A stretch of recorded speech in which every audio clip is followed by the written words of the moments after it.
মানুষের হাতের ছোঁয়া পাইলে বাপের গলায় পাড়া দিয়া পর্যন্ত ছেলে মেয়ে এই মোবাইল কিনে। খুইলা দেখেন এটার ভিতরে লোহা লক্কর ছাড়া কি আছে? লোহা আছে, লক্কর আছে, এলাস্টিক আছে, প্লাস্টিক আছে। এটার ভিতরে প্লাস্টিকও আছে না? নাই না, মনে হয় নাই। সোনা দিয়ে ভরা, ঠিক না? হ্যাঁ, কার হাতের ছোঁয়া লাগছে? এখন যুবক নিজের জাহান্নাম বানায়া মা বাবার গলায় পাড়া দেওয়া মানে নিজের জাহান্নাম বানানো। এই এলাকারও ছেলে মেয়ে মা বাবার গলায় পাড়া দিয়া পয়সা বের করে, দে পয়সা, তারপরে মোবাইল কিনে, ঠিক না? ও মা বাবার গলায় পাড়া দেয় না, ও তো জাহান্নামে পাড়া দিছে। তারপর ওর মোবাইল চাই, তারপর ওর ইন্টারনেটের পয়সা চাই, তারপর ওর বাড়িতে ওয়াইফাই চাই, ঠিক না? হ্যাঁ, এটার ভিতরে কার হাত লাগছে? মানুষের হাতের ছোঁয়া লাগছে। এর তো দামি। আপনিও যদি ছোঁয়া লাগে, হ্যাঁ, মসজিদের ছোঁয়া যদি আপনার গায়ে লাগে, মসজিদের ছোঁয়া, মসজিদের ছোঁয়া যদি আপনার কাছে লাগে,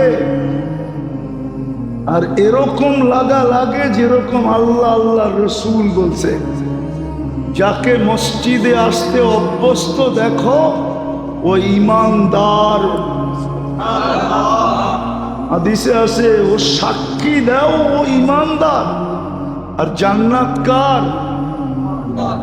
ঈমানদারের জন্য জান্নাত। কার জন্য জান্নাত? কার জন্য? ঈমানদারের সাক্ষী দাও। সকাল বিকাল যাকে মসজিদে আসতে দেখো, মাগরিব এশা ফজরে, বাশশিরিল মাশাঈনা ফি যুলামি ইলাল মাসাজিদ, যারা মাগরিব এশা ফজরে মসজিদে আসতে অভ্যস্ত, কিয়ামতের দিন ওদেরকে পরিপূর্ণ নূরের সুসংবাদ দাও। ও জান্নাতে হাসতে হাসতে আর নাচতে নাচতে যাবে। হাসতে হাসতে, দেখেন না পাশ করার পরে ভঙ্গি পাল্টা যায়, মনে হয় বোঝেন টোঝেন না কেউ। পুরান চেয়ারম্যান আবার এখানে আছে নাকি? পাশ করার আগে একরকম, পাশ করলে ভঙ্গি, বাজারে হাটে এরকম করে মনে হয় যে ওই পুরাটার মালিক, ঠিক না? হ্যাঁ, তো ঠিক যে কিয়ামতের দিন পরিপূর্ণ নূর পাবে, ও হাসতে হাসতে নাচতে নাচতে জান্নাতে যাবে। মসজিদের লোকের সম্পর্ক জুড়ে বড় ব্যথা লাগে। ওই বাইরে গেলেই দেখা যাবে চার দোকানে বয়ে বয়ে আড্ডা দিতেছে। আরে চা খান, আমার কোনো আপত্তি নেই, কিন্তু আড্ডাটা মসজিদে এসে দেয়। বলবেন মসজিদে আবার আড্ডা হয় কিনা? আমি আড্ডা শব্দটাই বললাম। গল্প করেন মসজিদে বৈশা, মসজিদে বৈশা গল্প করেন। কাজে দিবে, দোকানে শুধু চাটা খান, ওইখানে বৈশা সময় কাটায় না, সময়টা মসজিদে কাটান। মসজিদে ভাল লাগে না তো মাদ্রাসায় বইয়া কাটান। এইখানে সারা দিন ফেরেশতা তাদের পরের গালিচা বিছায়। আপনার পাওটা যদি একবারও পড়ে গেল ওই গালিচায়, আপনার পাওটা একবার, তাহলে মনে করবেন আপনার ভাগ্য খুলে যাবে। আপনার ভাগ্য কি যাবে? খুলে যাবে। সারাক্ষণ ফেরেশতারা এখানে নূরের পর বিছায়, গালি পরের গালিচা বিছায়। এদের লোকে এসে আড্ডা দেন, ইমাম সাহেবের সাথে আড্ডা দেন। বলে হুজুর চা খাইয়া আইছি, সময়টা ঘরে কাটে না, আপনার সাথে কাটাইতে চাইতেছি, আড্ডা দেন এদের সাথে। হক্কানি আলেমের কাছে যে আড্ডা দেন, সময় কাটান। সুযোগ পাইলে আল্লাহওয়ালাদের কাছে যে সময় কাটান। আর যদি যাইতে না পারেন তাহলে আল্লাহওয়ালা বলে ইজ্জতের সাথে ডাইকা আইনা এদের সাথে সময় কাটান। ময়মনসিংহে এখনো আল্লাহওয়ালা আছে। যান জামে মসজিদের ইমাম সাহেব আব্দুল হক সাহেবরে নিয়ে আসেন, নাইলে আপনি চলে যান, নাইলে ওনারা নিয়ে আসেন, নাইলে হাফেজজিরে নিয়ে আসেন, নাইলে হাফেজজির কাছে চলে যান। চিনেন হাফেজজিরে? চিনেন?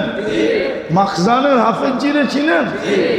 ময়মনসিংহের তো, আপনাকে দেশের তো। হ্যাঁ, চলে যান, আরো আছে। কয়টার নাম বলবো আমি? আর নাইলে নিজেরাই আল্লাহওয়ালার মার্কাজ এখানে খুলে ফেলান।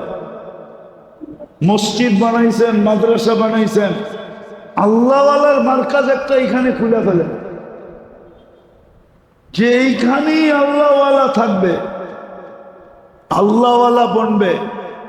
এদের কাছে এসে আড্ডা দেন, আপনি দামি হবেন, দামি। নাইলে আমার কথা মনে রাখেন, গুলশানওয়ালারা তো সান্ত্বনা দিবে যে গুলশান তো দুনিয়াতে পাইছি।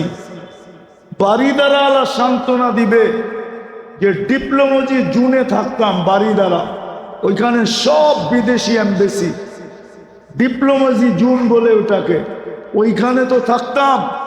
বসুন্ধরায় থাকতাম, উত্তরায় থাকতাম, দেশের প্রথম সারির নাগরিক ছিলাম, সুযোগ সুবিধা পাইতাম।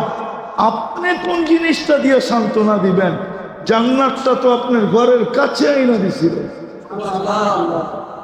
এই জন্য চলেন আজকে তওবা করি, তওবা। আমার এই কথা মনে রাখেন, নিজের সম্পর্ক এর সাথে জোড়েন। দুনিয়া কয়দিন, কে কাকে মনে রাখে? আপনারাই তো মনে রাখেন নাই। দুনিয়াতে সবচেয়ে শ্রদ্ধনীয় আল্লাহ রসুল সাহাবাদের পরে দুনিয়াতে সবচেয়ে শ্রদ্ধনীয় হইল মা বাবা। শ্রদ্ধার পাত্র, ইজ্জতের পাত্র, সম্মানের পাত্র।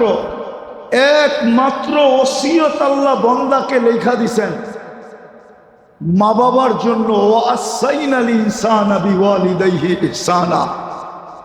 এইখানে একজনও আছে কিনা আমি জানি না, জেলি মনের থিকা আল্লাহর শিখানো দোয়া মা বাবার জন্য একবার করে, একবার ইমাম সাহেব পড়লে পিছনে আমিন আমিন বলে। আর যদি ইমাম সাহেব না পড়ে, নিজের মনের থেকে আল্লাহর শিখানো দোয়া, রব্বির হামহুমা কামা রব্বায়ানি সগীরা, বলেন কে একবার পড়েন অভ্যস্ত আছেন? যে ইমাম সাহেব পড়ুক আর না পড়ুক, আমি মনের থেকে ডেলি একবার হলেও মা বাবার জন্য পড়ি। কয়জন পড়ে? পড়বো না, পড়বো না। গ্রামার বুঝেন, পড়ি আমি, অভ্যাস। হাদিসে একটা দোয়া আছে, বলছে ডেলি একবার হলো পড়ো, রব্বিগফিরলি ওয়ালি ওয়ালিদাইয়া ওয়ালিল মুমিনিনা ইয়াউমা ইয়াকুমুল হিসাব। বলছে ডেলি একবার হইলো পড়ো, একবার। মা বাবার বড় ইহসান আছে তোমার উপরে, রব্বে কাবার কসম। কোন মা বাবা যদি নিজের যৌবন যুবকদেরকে না দিতেন, সন্তানকে না দিতেন, কোন সন্তান যৌবন পাওয়ার সুযোগ ছিল না, না, না, না। কোন সন্তান যৌবন পেত না, যুবক হইত না, যদি মা বাবা নিজের যৌবন সন্তানের পায়ে বিলীন করে না দিতেন। বিলীন,